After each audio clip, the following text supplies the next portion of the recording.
అమెరికాలో తానా ఫౌండేషన్ కు సంబంధించిన నిధుల మళ్లింపు వ్యవహారంలో సంచలన విషయాలు వెలుగులోకి వస్తున్నాయి.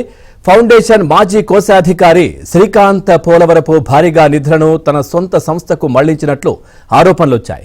తానా సమావేశంలో చర్చించకుండా ఎలాంటి అనుమతులు లేకుండానే 30 కోట్ల రూపాయల నిధులు దారి మళ్లించినట్లు ఆరోపణలొచ్చాయి. ఇదే విషయాన్ని ఆరా తీయగా నిధులు మళ్లింపు నిజమేనని, అది తన సొంత నిర్ణయమని, దీనికి పూర్తి బాధ్యత వహిస్తానని శ్రీకాంత్ పోలవరపు ఈమెయిల్ ద్వారా సమాచారం అందించారని TANA board chairman Nagendra Srinivas Kodali, foundation chairman Sasikanth Vallepalli తెలిపారు.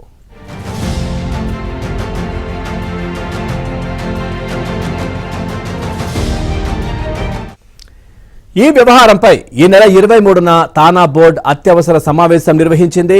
ఈ విషయంలో తగు చర్యలు వెంటనే ప్రారంభించేలా తానా బోర్డు చైర్మన్ ను కోరుతూ ఏకగ్రీవ తీర్మానం చేసింది. బోర్డు తదుపరి సమావేశానికి హాజరు కావాల్సిందిగా శ్రీకాంత్ కు నోటీసులు జారీ చేసింది.